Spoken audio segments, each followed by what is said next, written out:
Replay, ça s'est passé sur Radio Antasia. Radio Antasia. Alors, j'ai avec moi Alexandra. Coucou Alexandra. Coucou Alina, coucou les enchanteurs. Oh, c'est merveilleux de t'entendre. Donc, tu es parmi nous comme chaque premier dimanche du mois pour nous parler de ta chronique autour de la magie d'Avalon. Et ce matin, tu vas donc, pour cette 4e épisode, 4e chronique, tu vas ouvrir les portes autour de comment se mettre à l'écoute de sa part d'ombre. Et oui, tout à fait. Nous avons pas mal parlé le mois dernier déjà, de qu'est-ce qu'était la part d'ombre, comme cette rencontre qui arrive plus ou moins dans tous nos cheminements, développement personnel, le travail spirituel. Et donc là, c'est pour cet épisode un peu plus creuser sur comment on fait. Parce que c'est bien beau de savoir ce que c'est la part d'ombre, très bien. Mais après, comment ça se passe, comment est-ce que on arrive en fait à travailler et à accepter pas mal de choses dans ce genre-là. Donc comment est-ce que il y a quelques petits trucs et astuces en tout cas pour vous aider à vous mettre à l'écoute de votre part d'ombre. Et comme l'hiver s'installe tout doucement, on n'y est encore pas, mais on le ressent bien physiquement et intérieurement, ça fait que ça coule de source en fait, ta chronique, ça tombe pile poil dans le timing. Ah oui, je trouve aussi qu'on s'est vraiment, comme on a suivi littéralement la roue de l'année, c'est vraiment parfait parce que c'est comme ça, moi, que j'aime généralement aussi préparer mes formations, mes ateliers en suivant la roue de l'année. Et là, franchement, c'est bien de pouvoir caler comme ça grâce à Radio Antasia aussi ces petits moments de chronique. Donc, on va commencer cette merveilleuse chronique avec comme premier sujet comment je me mets à l'écoute de ma part d'ombre. Donc, il y a le travail dit méditatif. C'est bien ça ? C'est ça, oui. Donc, déjà, juste pour replacer un petit peu dans le contexte en fait d'Avalon, puisque là, du coup, nous sommes sur cette magie d'Avalon et je vous partage un petit peu ce cheminement que j'ai fait moi-même en tant que prêtresse d'Avalon. Et du coup, souvent, je réexplique un petit peu aux personnes parce qu'on connaît beaucoup, la légende d'Avalon et on y voit, le côté histoire, roman, mythologie, etc. Mais on ne fait pas forcément un lien métaphorique, j'ai envie de dire, avec l'histoire. Et donc, là, en fait, quand on va à la rencontre de sa part d'ombre, qu'est-ce qui se passe? C'est qu'on doit traverser le voile de brume d'Avalon, le voile de brume qui est sur le lac. Et du coup, ce voile de brume, en fait, si on le métaphoriquement, qu'est-ce qu'il symbolise? On se retrouve à voir que ce voile n'est en fait que la représentation, je dirais, symbolique de tout ce qui est nos schémas, nos blessures, nos croyances, tout ce qui nous a construit un petit peu au fil du temps. Et ce voile qui, au final, nous a un peu rendus prisonniers de nous-mêmes, en un certain sens, nous obligeant à ne plus être vraiment à l'écoute de nos émotions, donc le lac, qui est bien évidemment en dessous de la brume, et pire encore, qui nous empêche d'être à l'écoute de notre essence véritable. Donc, en un certain sens, pareil, métaphoriquement, l'île d'Avalon représente ce cœur de nous-mêmes, cette essence pure, en fait, de nous-mêmes, le reflet de notre grandeur, comme souvent il est dit dans beaucoup d'histoires. Donc, en fait, l'idée, là, quand on travaille avec cette part d'ombre, on va commencer à se mettre à l'écoute de cette part d'ombre et donc commencer un petit peu à décrypter ce voile. Voilà, juste pour remettre ce petit contexte-là. Et justement, comme tu l'as très justement suggéré, comment est-ce qu'on fait ça? Bien évidemment, oui, l'un des outils de prédilection, c'est justement le travail méditatif. Et ça s'opère comment alors? Bon, j'imagine que c'est tout en lien avec la méditation notamment, mais pas que. C'est ça. En fait, quand on dit méditation, encore une fois, il y a plein de choses, il y a plein de façons de méditer. Je sais que moi, j'ai beaucoup de personnes qui me disent souvent, non, moi, je sais pas méditer. En fait, c'est souvent parce que les gens se disent, moi, je sais pas rester assis à rien faire, et écouter à l'intérieur de moi. Et c'est OK, en fait. C'est pas que comme ça qu'on peut méditer. Il y a plein de formes de méditation. Il y a ce qu'on appelle les méditations en mouvement, c'est-à-dire soit d'aller se promener en fait et d'être à cette écoute intérieure ou l'écoute de la nature, soit simplement de faire une activité créatrice. Il y a des personnes qui vont dessiner, qui vont colorier, qui vont faire du tricot, du crochet, de la peinture, de la céramique. Et qui vont, pareil, dans cet état où le mental est occupé à faire quelque chose, ça va permettre de laisser un peu plus libre cours à l'intuition. Donc, en fait, travail méditatif, d'une manière très générale, en fait, c'est cette écoute intérieure.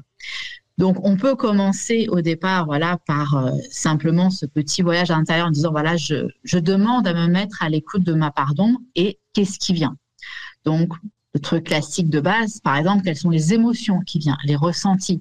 Est-ce que quand je fais cette demande de me connecter à ma part d'ombre, est-ce que c'est quelque chose qui me fait peur? Est-ce que c'est quelque chose qui me dégoûte? Est-ce qu'il y a quelque chose où je me sens coupable, où je ressens de la violence? Bref, quelles sont les émotions en fait qui sont présentes pour voir un petit peu cet état en fait déjà en fait dans l'idée, rien que l'idée de rencontrer ma part d'ombre, ça me fait quoi en fait, c'est un petit peu ça. Donc vraiment de commencer à identifier ces différentes émotions qui sont là et après on peut partir justement dans une écoute plus profonde, plus descriptive en fait, donc soit via une méditation guidée, comme on avait vu en fait le mois dernier, on avait proposé justement cette méditation que j'avais créée à la rencontre de ta part d'ombre, qu'on avait diffusée sur Radio Antasia. Donc ça peut être effectivement ce genre de choses. Il y a beaucoup de méditations guidées qui existent sur le sujet. Ça peut être d'être accompagné sous une forme de méditation ou d'hypnose par une tierce personne pour nous aider si on a du mal à le faire ou si on se rend compte qu'il y a vraiment des blocages par rapport à ça, par rapport à cette rencontre-là. Oui.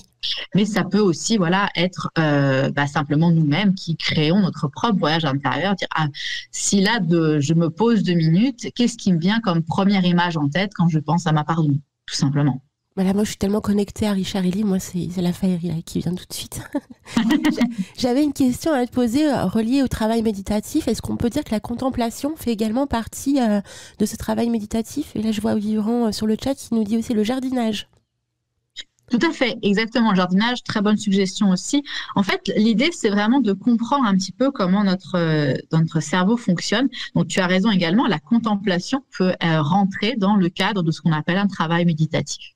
En fait, l'idée, c'est vraiment de comprendre que le cerveau, lui, son objectif, c'est de nous donner un max d'infos. Donc, il va tout regarder, il va tout faire, etc.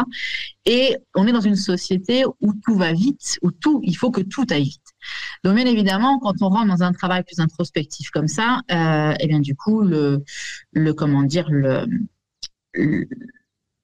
cerveau, en fait, se dit, non, mais moi, j'ai pas du tout envie de faire ça ne sert à rien, etc. Donc, le fait de pouvoir lui donner une activité relativement répétitive ou très simpliste, en fait.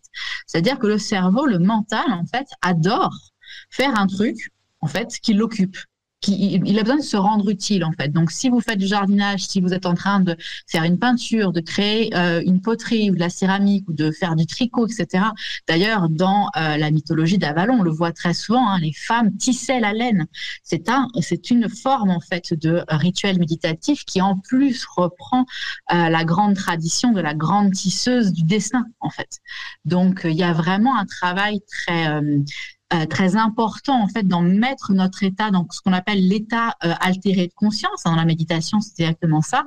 Et ben en faisant une activité que notre mental va être occupé, il va pas nous déranger autant que quand il est en pleine activité, parce que là il a un truc à faire, donc il est plus trop à l'affût de notre intuition, de notre inconscient, etc. Et il va laisser pas mal de messages passer parce qu'en fait il les voit pas vu qu'il est en charge de quelque chose. Donc c'est vrai que c'est des activités, voilà. Et donc la contemplation, la problématique, c'est qu'effectivement, soit tu focalises ton esprit sur une contemplation, par exemple, on connaît souvent la technique de la méditation avec la bougie. Donc, on contemple une flamme, en fait, ou un feu, et notre regard se perd dans les flammes ou dans le feu, voire, donc, pour certaines personnes, ça va être la contemplation des nuages ou de la nature autour d'eux, etc. Mais il faut effectivement absolument que le cerveau soit occupé à un truc pour qu'il laisse ces espaces à notre inconscient pour recevoir ces différents messages de notre âme, de notre essence, dépendamment comment on veut la nommer. Oui, je comprends mieux, je perçois mieux la subtilité. Enfin, moi, je sais que personnellement, la contemplation, c'est mon kiff.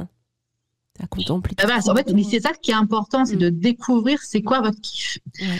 De pas s'enfermer dans une vision de la méditation parce que un ami, un parent, quoi que ce soit, ou le monde entier, ou Instagram, ou quoi que ce soit, fait la méditation d'une certaine manière. Parce qu'on est tous différents, on a tous une constitution différente, et donc on est tous appelés à différentes choses. Et c'est pas parce que vous n'êtes pas capable de rester assis en tailleur à méditer que vous ne savez pas méditer. C'est pas vrai. En fait, tout le monde est capable de méditer. Il faut juste trouver votre manière à vous, en fait. Et l'idée, c'est comment je peux écouter à la fois mon environnement, mais aussi mon intérieur, de d'une manière différente de ce que je fais d'habitude dans un état totalement conscient. En fait, quand la contemplation rejoint beaucoup d'une certaine manière comment on appelle ça déjà alors je l'ai pas en français, excusez-moi, mais le scrying, le fait de c'est par exemple tout ce qui est boule de cristal, tout ce qui est divination, voilà, la divination dans certains objets. Donc il y a des personnes en fait qui font de la divination par les nuages, par l'eau, par ce genre de choses. Donc c'est aussi une certaine forme à la fois de contemplation, méditation, mais aussi une certaine forme de pratique spirituelle. Totalement, je te rejoins, oui. Eh bien, ça promet du bouillon, les amis. Donc ça veut dire que vous avez de quoi faire. Vous avez du choix en termes de travail méditatif. Écoutez votre cœur. Tu vois, Mimi Mireille nous partage que justement Morgause qui n'aimait pas tisser car elle partait en transe sans s'en rendre compte. Et effectivement, dans l'ouvrage et à la fois le téléfilm, donc des Brumes d'Avalon, c'est exactement ça. C'est-à-dire que la mère de Morgane et Arthur, donc Ygraine, tisse la laine et effectivement, c'est comme ça qu'elle rentre en transe et qu'elle rentre en communication avec la Dame du Lac. Et Morgause, qui elle ne voulait plus avoir rien à faire avec sa sœur Viviane, qui était la Dame du Lac, pour pas se sentir contrôlée par elle, n'acceptait pas de tisser la laine parce qu'elle savait pertinemment que ça allait la rentrer en connexion, en transe avec sa sœur. Effectivement, je me souviens de ce passage dans le film, parce que moi j'ai pas lu le livre, mais je me souviens de ce passage, oui. Ah, c'est fascinant. Et ouais. Effectivement, enfin, moi je sais que c'est quelque chose que là maintenant je cherche à refaire parce que je sens une attirance vers ça. Alors pas forcément un rouet à tisser la laine parce que je vais pas forcément avoir l'utilité de ça dans mon quotidien, mais là je sais que j'ai vraiment envie par exemple de me mettre au crochet, tu vois, pour pouvoir malgré tout refaire ce système de tissage, etc., avec quand même une utilité dans la vie de tous les jours, mais qui va me permettre de renouer avec ce sentiment un peu hypnotique en fait de transe, du fait de nouer donc soit du tricot, soit du crochet, soit le filage de la laine. Comme les enchanteurs le partagent sur le chat, la magie des nœuds. Oui. Et effectivement, là, pareil, on y voit une énorme symbolique, en fait. Le fait de tisser des nœuds, de faire et défaire, ou de créer un pattern différent, etc., ça nous enseigne beaucoup, en fait, sur notre propre vie, sur nos propres cheminements, sur ce que l'on dépasse, ce que l'on comprend, etc., etc. Donc, en fait, de voir un petit peu toute cette symbolique-là qui va aider énormément. Donc, la suite de ton plan, tu nous expliques qu'il faut aussi écouter ses émotions. C'est ça. Donc là, du coup, c'est ce que j'expliquais dans le travail méditatif. On se connecte à cette part d'ombre, on voit un petit peu les émotions qui se libèrent au fur et à mesure qu'on va de plus profondément. Et en fait, l'idée, moi, je sais que c'est quelque chose que j'aime beaucoup faire, c'est, comme je partageais, visualiser votre part d'ombre. Donc là, Robert nous partageait que lui, il la voyait sur une plage sous les tropiques, donc génial. Mais c'est pas forcément le cas pour tout le monde. On la voit pas toujours dans ce cas-là. On peut la voir, enfermée ou dans un lieu très noir, ou voilà. On peut avoir des choses qui sont un petit peu plus de l'ordre du cauchemar, parfois, on va dire. Et l'idée, en fait, c'est d'aller oser voir tout ça, commencer à décrire un petit peu tout ça, dans quel lieu elle est et surtout dans quelle émotion elle-même elle est. C'est-à-dire qu'il y a à la fois nos émotions, nous, qu'on va ressentir au moment de ce contact, nos émotions personnelles, et après, il y a ce qu'on va percevoir des émotions de notre propre pardon. Est-ce qu'elle est prostrée? Est-ce qu'elle est en colère? Est-ce qu'elle est triste? Est-ce qu'elle est dans une rage incontrôlable? Etc., etc., etc. Et là, en fait, c'est vraiment un moment, moi, que j'aime énormément. Si on arrive, en fait, à prendre un petit peu de recul. C'est-à-dire que, bien évidemment, quand on contacte sa part d'ombre, comme on l'a dit la dernière fois dans le dernier épisode, notre part d'ombre, c'est nous-mêmes. C'est simplement une facette de nous-mêmes. Donc, le fait de se confronter à elle, on se dit, mon Dieu, mais c'est moi. Moi, je suis comme ça, etc., etc. Donc, on peut rentrer dans une subjectivité, dans un certain sens, parce que on se dit, mon Dieu, je suis cette personne-là aussi, même si je ne la montre pas, mais je suis cette personne-là aussi. Et là, l'idée, en fait, dans ce moment-là, c'est d'arriver à avoir cette force de prendre un tout petit peu de recul, donc de se placer dans la posture de l'observateur et d'être dans un non-jugement. On le dit souvent, en fait, dans la méditation, que ce soit dans des ressentis ou autres, on vous dit toujours d'être dans un état d'observation sans jugement, sans changement. Et ça, c'est quelque chose qui est essentiel, c'est-à-dire d'observer dans quel état elle est. Et de commencer à pouvoir lister littéralement un petit peu ses facettes, sa personnalité, son caractère, qu'est-ce qu'elle dégage en fait, de pouvoir vraiment commencer à l'étudier, littéralement, étudier votre part d'ombre et donner ces différentes facettes. Bah tiens, quand je me vois ma part d'ombre, et peut-être quand je l'observe comme ça, bon bah c'est une femme forte par exemple, hein, si on est une femme ou quoi que ce soit, c'est quelqu'un qui a beaucoup de violence ou qui a beaucoup de colère, ou c'est quelqu'un qui se sent isolé, qui se sent coupable, ou qui se sent détruite sous le poids des responsabilités de quelqu'un d'autre, etc., etc. Et en fait, en listant tout ça, vous allez commencer à comprendre que vous listez vos propres défauts, toutes les pires choses que vous pensez de vous-même, tous les pires sentiments que vous pensez de vous-même, vous allez commencer à les lister. Et là, en fait, c'est là qu'on commence à vraiment décortiquer en fait ce que la part d'ombre est. Donc, comme si on faisait un petit peu une fiche de notre part d'ombre, une fiche de personnalité, ou un peu comme dans les jeux de rôle ou dans les jeux vidéo, un petit peu la fiche de caractère. Hein, voilà. À quoi ressemble mon caractère? Bah, c'est un petit peu ça. C'est quoi les forces et faiblesses de mon caractère, de mon personnage? Et donc, voilà, en fait, on voit tout ce listing qu'on fait de notre part d'ombre.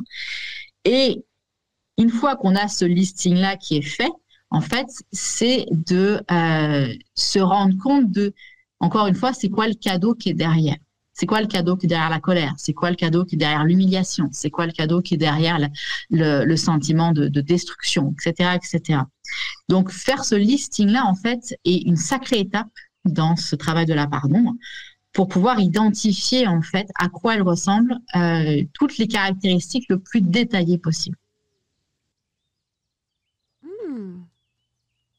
Passionnant. Alors, passionnant et pas forcément toujours évident. Encore une fois. C'est vrai. Mais après, si, ça reste passionnant. Je veux dire, ça reste passionnant si on a envie d'évoluer et de comprendre qui l'on est. C'est ça, et surtout de ne pas y mettre de jugement. En fait, c'est vraiment cette idée-là, c'est-à-dire que, notamment quand on a des parts, des facettes de notre part d'ombre qui sont très destructrices, très violentes, très humiliantes, etc., etc., bon, bah, pas forcément être fier de ce côté-là, hein, on est d'accord. Donc, c'est comment j'arrive à voir ce qu'elle dégage, un petit peu comme si vous preniez le rôle, en fait, d'un profiler. C'est-à-dire, voilà, ces personnes qui étudient les serial killers. Alors, j'ai jamais dit que votre part d'ombre est un serial killer, c'est pas ça que je dis. Mais ce que je veux dire, c'est cette idée, voilà, d'être dans ce décortiquage, en fait, des différents caractères. Et en voyant, en fait, ces différentes facettes, comme je dis, voilà, on cherche le cadeau derrière, mais surtout, on va chercher un petit peu comme pour nous-mêmes, on va identifier c'est quoi le besoin de ma part d'ombre derrière toutes ces facettes qu'elle déploie. C'est-à-dire, si elle est en colère, c'est quoi le besoin qui n'a pas été rempli derrière? Si elle a besoin de détruire des choses, c'est quoi le besoin qui n'est pas rempli derrière? Donc, à quel moment, en fait, elle n'est pas écoutée, elle n'est pas considérée, elle n'est pas utilisée dans son juste rôle, mais qu'elle est obligée, du coup, de prendre ce rôle dévié et complètement malsain, où, en fait, on va sentir ce côté, voilà, de violence, de non-contrôle, etc., qu'elle peut avoir. Donc, c'est d'identifier, voilà, c'est un petit peu, encore une fois, voilà, comme garder cette image pour moi, ça m'aide énormément de garder cette image de l'animal sauvage, en fait, ou l'animal qui a été maltraité. Bien évidemment, il va pas vous accueillir à bras ouverts. Bien évidemment, il va avoir peur de vous parce qu'il a la référence de tout ce que d'autres humains ont pu lui faire. Là, c'est un peu la même chose avec la part d'ombre, c'est-à-dire que ça fait tellement longtemps parfois qu'elle vit dans votre ombre, littéralement, qu'elle ne peut pas avoir sa voix, qu'elle ne peut pas avoir son utilité dans votre vie et qu'elle ne peut réagir que quand il y a justement une limite qui est dépassée, quand il y a quelque chose en fait où on vous fait du mal dans la vraie vie. Et donc là, elle s'engouffre comme elle peut dans cette faille qui est ouverte pour pouvoir parler. Sauf que là, bien évidemment, elle va parler avec toute cette force de mécontentement en fait qu'elle peut avoir. Ça fait tellement longtemps qu'on lui laisse pas la parole et là, d'un coup, on lui laisse la parole, mais dans des conditions qui sont pas forcément optimales. Donc, bien évidemment, elle va sauter sur l'occasion et plutôt que d'avoir une expression, par exemple, saine des limites qu'on veut poser avec une personne ou dans une situation. Là, d'un coup, elle va sauter à la gorge de la personne en face, alors qu'il lui va pas comprendre d'ailleurs, mais parce que du coup, c'est un petit peu le trop-plein en fait. Il y a eu trop de moments où on l'a bâillonnée et donc là, d'un coup, en fait, elle s'insinue toujours dans le moment où notre blessure est légèrement touchée ou complètement ouverte par une situation, par une personne, et c'est là qu'elle s'exprime. Mais comme elle s'exprime de manière réactionnelle, du coup, elle n'est pas dans une expression saine et on considère, encore une fois, cette part d'ombre que comme ça, alors qu'en fait, si on lui laisse un espace d'expression sain, et qu'on l'écoute, et qu'on la considère, et qu'on la reconnaisse, et qu'on l'accepte, etc., ben là, d'un coup, on va comprendre ces différents besoins qui sont les nôtres, au final. Hein, c'est exactement les mêmes. On va comprendre ces besoins, on va comprendre d'où viennent les différentes blessures et croyances limitantes, etc., ce que je ne veux pas voir de moi, ce dont je ne prends pas soin chez moi, etc. Elle est là un petit peu pour faire le garde-fou. Elle nous avertit que là, il y a quelque chose qui a dépassé les bornes des limites, en fait. Ça suffit. Et c'est juste qu'on ne veut pas écouter ça parce que dans notre société, il y a eu toute une culture d'éducatif qui a fait qu'on nous a privé un petit peu de ce pouvoir-là. D'accord. Alors, il y a Vivran qui pose une question, je ne sais pas si tu l'as vue. Attends, oui, je suis dessus. Elle est très intéressante. Parce que la pardon est de se retrouver face à l'ampleur, comme si on se tâche du monde actuel ou des choses que l'on ne veut pas voir. Alors, attends, j'essaie de comprendre la question. Alors, c'est pas vraiment un détachement du monde actuel au sens propre du terme. De fait, oui, c'est d'aller voir ce qu'on ne veut pas voir. Pour moi, en fait, aller contacter ça, pardon, c'est véritablement revendiquer un pouvoir dont on s'est privé nous-mêmes. Pour X et Y raisons, hein, encore une fois, éducation, société, peu importe, étapes de vie, trauma de vie, etc., qui ont fait que. Mais c'est vraiment ce travail de revendiquer ce pouvoir perdu, cette énergie inutilisée qui est perdue. Donc, c'est pas vraiment un détachement du monde actuel, même si voilà, ça peut, pendant un bref moment, on a besoin de se retrouver de soi à soi. Donc, d'un certain sens, on est détaché du monde pour pouvoir mieux se regarder. Mais l'objectif, pour moi, c'est toujours, en fait, même si on fait cette introspection, c'est de pouvoir ensuite l'utiliser dans notre quotidien, en fait. C'est-à-dire que si on reste dans un domaine ultra spirituel, ultra subtil, etc., et que ça n'a pas d'application dans notre vie moderne, dans notre vie quotidienne, pour moi, on manque quelque chose, en fait, parce qu'on est des êtres incarnés, on a besoin de vivre dans ce monde et cette réalité qu'on a. On a besoin de transformer cette vision qu'on peut avoir de la réalité, parce que pareil, quand on va dire, ah bah, le monde est comme ci, le monde est comme ça, non, le monde est comme ci ou comme ça selon notre propre filtre, en fait, selon notre propre jugement, selon notre propre culture, selon notre propre observation de ça. Mais en fait, à n'importe quel moment, on peut voir quelque chose d'absolument atroce comme quelque chose de magnifique, et inversement, en fait, ça va dépendre des circonstances de beaucoup de choses. Donc, l'idée est vraiment d'aller faire ce travail introspectif, oui, mais ne jamais oublier que tout ce que vous faites pour aller vers ce travail introspectif-là, l'objectif ultime, c'est cette réconciliation avec votre pardon, c'est de pouvoir travailler avec elle au quotidien. Et donc, du coup, vous n'êtes plus celui qui agit seulement par rapport à tout ce que vous avez mis en place depuis que vous êtes petit, par rapport avec votre éducation, etc. Donc, d'agir selon toutes ces valeurs que vous avez mis en place, ou qu'on vous a apprises, ou qu'on vous a inculquées, etc. Là, d'un coup, c'est de retrouver une espèce de plénitude, de complétude, où vous ne voyez plus, en fait, ces différents espaces où vous avez vécu des blessures, vous avez vécu des traumas, etc., comme quelque chose qui vous diminue. Mais vous voyez ça comme une force, en fait. Donc, c'est de changer, encore une fois, sa vision sur ces différentes blessures-là et de voir qu'est-ce que la blessure m'a enseigné, pourquoi j'ai été blessée, parce que, du coup, je me suis fait blesser parce que comme je n'utilisais pas cette part de moi, c'est elle qui a pris le coup, en fait, et qui l'a emmené dans l'ombre, etc. Mais si j'avais été en conscience de ça, peut-être que j'aurais pas été blessée autant, peut-être que j'aurais pu mieux réagir, etc. Alors, encore une fois, avec des si, hein, bien sûr, mais l'idée, c'est vraiment de pouvoir changer sa vision, de dire maintenant, je vais pouvoir partir et prendre mes décisions depuis un espace qui est complet. Il n'y a plus de division, il n'y a plus de conflit, il n'y a plus de « je ne me sers pas de ces aspects de moi ». Non, je me sers de tout dans une direction que je choisis, hein, parce que bien évidemment, travailler avec son ombre ne veut jamais dire que vous allez devenir un psychopathe. Non, travailler avec son ombre de manière saine, ça veut dire que vous récupérez une force que votre part lumineuse ne peut pas avoir que par elle-même. La part lumineuse est beaucoup plus passive, beaucoup plus dans la compassion, l'amour, le dégagement, comme ça. Elle a besoin de la force de la part d'ombre. Mais on peut utiliser toutes les forces de la part d'ombre dans un chemin lumineux. C'est ça qui est important à se rappeler. Est-ce que je peux donner par exemple un exemple ? Bien sûr. Alors, imaginons que naturellement, vous avez une personnalité très forte. Depuis votre plus jeune âge, vous avez toujours eu ce caractère-là.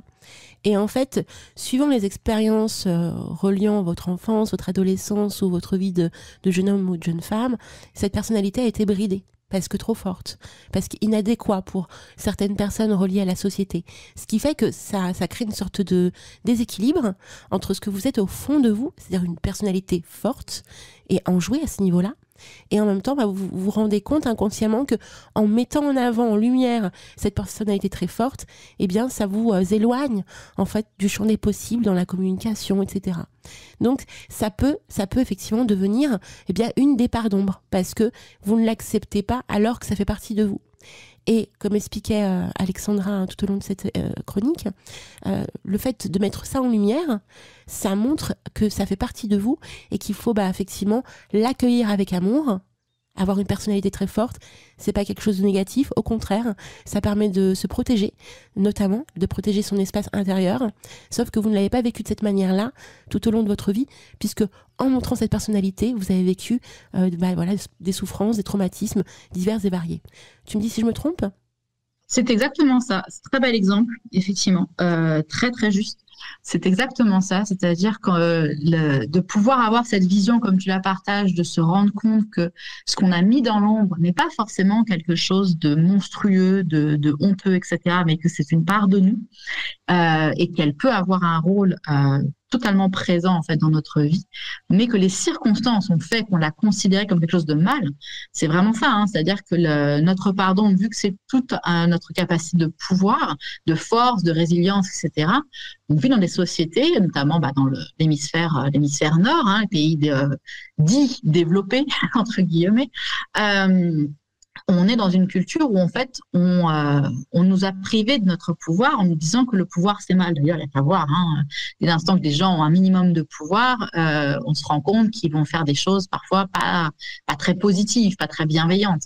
Donc ça nous donne pas forcément envie de prendre du pouvoir et d'avoir une voix, etc. Parce qu'on se dit je m'ouvre à la possibilité de me faire défoncer littéralement. Donc comme tu dis, une personne forte, selon la famille dans laquelle elle est, ça peut être très mal vu en fait de pas être quelqu'un qui suit le courant, tu vois. Donc oui, définitivement c'est un des exemples les plus courants, j'ai envie de dire, parce qu'il y a beaucoup de personnes dans ce cas-là où on va interpréter leur côté fort comme qu'il y a des gens qui imposent quelque chose, etc. Alors que pas du tout. Le monde a besoin aussi de personnes fortes. En fait, le monde a besoin de toutes les différentes facettes de chaque être humain. On n'est pas tous là pour la même chose, on n'a pas tous les qualités et les mêmes faiblesses, mais on est une espèce de grand panel de couleurs, en fait. Et toutes les couleurs sont importantes. Il n'y en a pas une qui est mieux qu'une autre. Donc effectivement, si on a cette qualité-là de personnes fortes, mais qu'on nous a enseigné que c'était mal de la montrer, mal de se mettre en avant, etc. Comment est-ce que je peux aller me rendre compte du cadeau que c'est ça, en fait? Et comment je peux me rendre compte que je peux apporter cette contribution au monde, cette couleur-là, sans que ça soit quelque chose de mauvais, bien au contraire. Mais je prends aussi un autre exemple qui arrive à pas mal de personnes qui naturellement sont des gens hyper lumineux, qui ont la joie de vivre constamment, et ils se retrouvent entourés de personnes qui sont tout le temps dans la négativité, que je peux penser soit des collègues. On arrive le matin, on est pétillant, on est super heureux, et là on tombe sur des collègues qui sont complètement tristes. C'est un exemple parmi tant d'autres, hein, ou alors, je sais pas, un entourage, une famille beaucoup plus sombre, ou une manière beaucoup plus hard de voir les choses. En tant que personne qui est tout le temps joyeuse dans sa manière d'être, eh bien on l'étouffe aussi. Et ça aussi, ça fait partie à mon sens de l'une des parts d'ombre que l'on peut mettre en lumière, parce que vous rayonnez naturellement, en fait, et dès que vous montrez cette lumière, donc cette joie de vivre, on a l'impression que c'est pas bien. Donc on évite de la montrer, mais en même temps ça fait partie de soi. Donc comment faire en fait ? Et tout ça c'est un travail énorme à faire de fond et de forme. Et notamment la part d'ombre permet également cela. Et tu vois là dans ce que tu partages, ce qui est intéressant de noter en fait, c'est que tu t'incarnes dans une famille où tu es cette petite boule de joie. Ouais. avec des gens totalement dépressifs. Ouais, Ton total. rôle, il est là, en fait. Ton rôle, il est d'être cette boule de joie et de ne surtout pas tomber dans le piège du besoin de reconnaissance qui, malheureusement, on l'a tous, hein, et en tant qu'enfant, notamment avec notre famille, c'est encore plus fort. Besoin d'être reconnu par notre famille, reconnu par nos pères, etc. Mais en fait, c'est en cherchant à ressembler pour être reconnu, pour être accepté, tu vas en littérale contradiction avec ce pourquoi tu es né pour être et incarner sur cette planète. Et donc, du coup, c'est là que le conflit commence à naître. Parce que dans ton intérieur, ton âme, elle sait qu'elle s'est incarnée pour être cette petite boule de joie. Elle te voit faire, là, en train de, justement, d'essayer de ressembler à toutes ces personnes qui sont grises autour de toi. Du coup, elle n'est pas du tout contente à l'intérieur, ça lui va pas. Et elle a bien raison, j'ai envie de dire. Et donc, c'est là, en fait, que tu ressens à l'intérieur ce conflit. Parce que tu sais que c'est juste d'être cette boule de joie. Mais en même temps, il y a tout ce que ton mental a créé autour de te dire, oui, mais si t'es comme ça, tu vas pas être accepté. Si t'es comme ça, tu vas être le vilain petit canard. Et si t'es comme ça. Et voilà. Surtout et c'est là que le conflit et la guerre commence à l'intérieur. Surtout, si tu es comme ça et que tu te montres ainsi, alors que c'est naturel chez toi, tu vas être remarqué. Et au fond de toi, tu veux pas être remarqué, mais en même temps, ça fait partie de ta personnalité. Donc, il y a un complexe là qui s'opère, qui est assez dingue à mettre en lumière quand même. Parce que si on est naturellement comme ça, joyeux, pétillant, on a envie de donner du bonheur aux gens, alors qu'on a en face de nous des gens qui nous rappellent sans cesse que non, non, non, hein, divers expériences variées, on va dire, on est d'accord, hein, que ça peut être intense en expérience sombre ou pas, c'est compliqué à vivre au quotidien. Et même, on peut se rendre soi-même malade. Soi-même malade Exactement. parce qu'on ne veut pas montrer cette lumière, en fait, parce qu'on perçoit que c'est pas bien de le montrer. Même au contraire, il faut se cacher dans une grotte et laisser cette petite lumière s'étouffer à l'intérieur de soi. Et c'est là où on tombe vraiment malade. Et j'ai remarqué, voilà, expérience personnelle, que dès que la joie intérieure revenait, il suffit de peu pour que la joie intérieure revienne. Il suffit de chanter, de danser, d'être en admiration avec ce qui nous entoure pour que cette boule lumineuse intérieure rejaillisse involontairement, quoi. Et ça fait un bien fou au corps et à l'esprit. Et donc on se dit quoi? Mais c'est moi en fait, c'est mon essence. Je suis comme ça. Donc je n'ai pas à être malmenée de cette manière-là parce que je suis ainsi. Si vous n'êtes pas content de cette boule lumineuse d'énergie, de bonheur, de joie que je mets autour de moi, parce que la lumière à vos yeux est trop forte, j'en suis désolée en fait. Mais travaillez votre retour à ce niveau-là. Mais c'est pas ma faute. Tu vois. Et même pas, je suis désolée d'ailleurs. Hein. Là, par contre, je me permets. Ouais. Moi, c'est le truc classique en fait, voilà, qu'on enseigne et puis qu'on fait dans le développement personnel, c'est que on peut pas être désolé de qui on est. En fait, effectivement, on va rencontrer des personnes avec qui la vibration ne va pas coller et c'est OK, en fait, on peut pas s'entendre avec tout le monde, mais il faut jamais s'excuser de qui on est parce que la manière dont la personne prend notre comportement ou quoi que ce soit, ça lui appartient. Nous, on ne peut que faire notre part qui est de partager de la manière la plus bienveillante possible pour les personnes. Si la personne en face le prend mal, c'est sa responsabilité. C'est ça, parce que ça vient éveiller chez elle des sentiments qu'elle n'arrive pas à contrôler, et donc elle va nous les reprocher. Mais en fait, c'est d'elle à elle que ça se joue. Et pour tout le monde, en fait, c'est comme ça. Dès l'instant qu'on a des émotions qui s'éveillent comme ça, relativement inconfortables et négatives, c'est pas l'autre le problème. L'autre, c'est l'élément déclencheur. Imaginez en fait que vous vivez dans un monde de PNJ. Tous les gens autour de vous sont des personnages non joueurs de votre propre histoire. Et vous-même, à un moment donné, vous êtes un personnage non joueur de l'histoire de quelqu'un d'autre. C'est la même chose. Mais les événements, les situations, les personnes que vous rencontrez viennent appuyer sur des boutons chez vous, simplement pour vous mettre en lumière ce que vous n'avez pas vu de vous.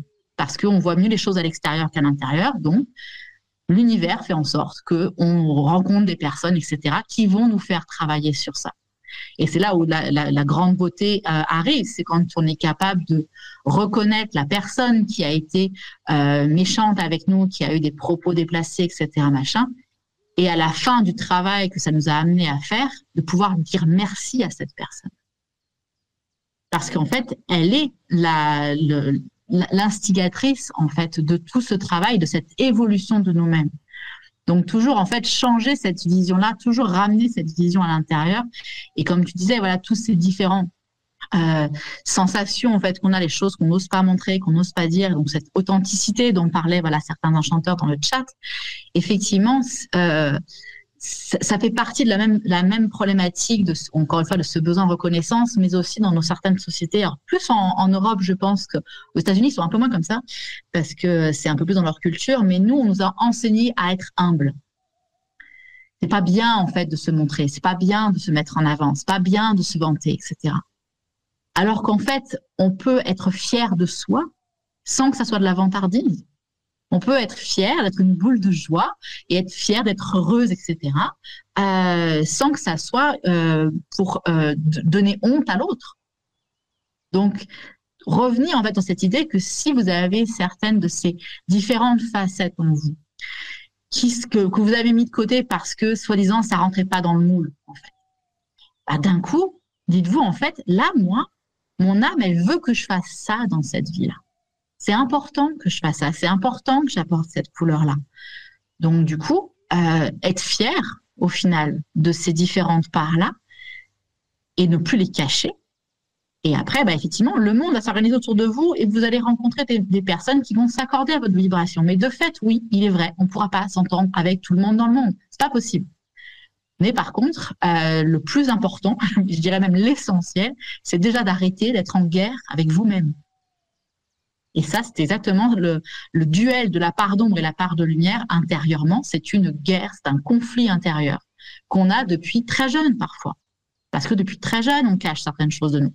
Donc, pour le premier pas à faire, c'est effectivement de commencer à faire une trêve un petit peu, hein, pour pouvoir, comme on disait, observer tout ça. Et justement, il y a quelqu'un qui partage dans le chat, voilà, d'arrêter d'être le propre juge et bourreau de sa part d'ombre. Et oui, c'est le premier pas. Je ne suis plus juge ni bourreau de ma part d'ombre, je deviens observateur, en fait, de ma part d'ombre. Là, elle partageait qu'elle était une petite scorpionne. Et ben justement, ça, c'est une putain de force, en fait, d'être une scorpionne. Pourquoi? Parce que les scorpions, en fait, se délectent de travailler dans l'ombre. C'est leur super pouvoir, en fait. Donc, justement, voir le côté positif d'être une scorpionne, justement, plutôt que d'y voir la fatalité. Donc, encore une fois, changer cette vision-là, arrêter de croire, arrêter d'être dans le jugement que les autres mettent sur vous et de prendre ce jugement comme une vérité. Non, c'est pas une vérité. C'est leur vision par rapport à leur filtre, par rapport à leur expérience. C'est ni vrai ni faux, d'ailleurs, hein. C'est leur vision. Maintenant, choisissez celle, comme tu disais tout à l'heure très justement, choisissez la vision qui vous met en joie. C'est puissant, hein, ce matin, les amis. Hein. Oui, je trouve qu'on est parti loin. Hein. Bah, je trouve que c'est plus flagrant, plus probant de donner des exemples. Tout à fait. Parce que les mots sont magnifiques, hein, à employer, mais là on touche vraiment à des choses qui émanent le cœur de beaucoup d'enchanteurs. D'ailleurs, je vois sur le chat les échanges, donc je les remercie, hein, de participer et d'échanger à ce sujet-là. Mais ouais, en fait, j'ai vraiment la sensation que beaucoup de personnes, en fait, pensent à tort que le travail de l'ombre est quelque chose de trop sombre, mais alors que pas du tout. En fait, c'est une transformation mais merveilleuse de son être, en fait. C'est une reconnexion de sa véritable essence. Et si vous êtes des boules de joie naturellement, bah restez des boules de joie, quoi. Conservez, je suis super émue. Conservez cette boule de joie au fond de vous, quoi. Et montrez-la. Et regardez vice-versa. Voilà. Vous allez comprendre. Aussi, oui, tout à fait. Mais non, c'est juste magnifique ce matin. Merci beaucoup, Alexandra, vraiment. Et... Avec plaisir. Donc, du coup, voilà, petit conseil, hein, voilà, petite réflexion suite à cet épisode que j'encourage tous les enchanteurs à faire. Bah, prenez ce temps, en fait, voilà, comme je dis, de lister ce que vous considérez comme être vos défauts, vos blessures, tout ce que vous considérez comme noir, entre guillemets, voilà, chez vous. Et demandez-vous, en fait, c'est quoi le cadeau derrière ça? Quel est le cadeau de cette part en moi qui est colérique? Qu'est-ce qu'elle m'apporte? C'est quoi le cadeau derrière cette part qui est destructrice? Encore une fois, hein, derrière la colère, une limite qui a été dépassée. C'est une alerte, en fait, qui me dit là, j'ai dépassé, quelqu'un qui a dépassé ma limite et je ne l'ai pas posé sainement.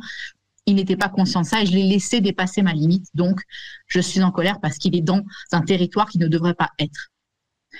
Quand c'est de la destruction, pareil, la destruction, oui, c'est absolument atroce, etc. Mais vous voyez le cadeau du nettoyage, de la recréation, en fait. La roue de l'année, la roue de la vie nous l'enseigne. C'est littéralement vie, mort, vie, continuellement, en fait. Je nais, je vis, je meurs, je renais continuellement. Donc, et ça, on a plein de petites morts dans nos vies. Donc, la destruction, en fait, c'est une force incroyable d'être capable de se rendre compte que là, c'est plus juste pour moi. Je vais le détruire pour mieux reconstruire des bases saines et solides pour la personne que je suis maintenant et la personne que je veux devenir. Vous voyez un petit peu comment on peut voir les cadeaux derrière des choses qui sont considérées mal par la société. Oui, c'est souvent le cas, hélas. Alors, dans le petit plan que tu m'as envoyé, tu m'as également dit qu'il y avait effectivement une offre spéciale pour Yule de 10%. Tout à fait. Donc, si tu veux un petit peu en parler avant qu'on valide la chronique. Bien sûr. Du coup, voilà, une petite offre spéciale magie de Noël, magie de Yule. Donc, du coup, vous avez l'opportunité de bénéficier en ce moment de 10% de réduction sur l'ensemble de mes programmes et de mes formations. Donc sur mon site, alexandragallo.com. Donc, vous pouvez découvrir un petit peu toutes mes différentes propositions et bénéficier jusqu'au 31 décembre d'une réduction de 10% sur l'ensemble des programmes. Et il me semble également, alors tu me dis si je dis des bêtises, mais il me semble que c'était, on en avait échangé, au mois de janvier, c'est toi qui offres le cadeau du premier dimanche du mois de janvier. Tout à fait. Tout à fait. Alors là, je n'ai pas encore choisi le cadeau. Mais vous allez avoir un joli cadeau pour le premier dimanche du mois de janvier, pour 2025.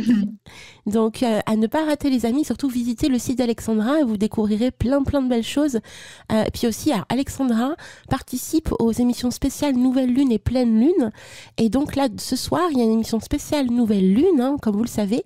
Donc, il n'y a pas qu'Alexandra, il y a aussi Lunaya qui crée plein de belles choses autour des 13 mères originelles.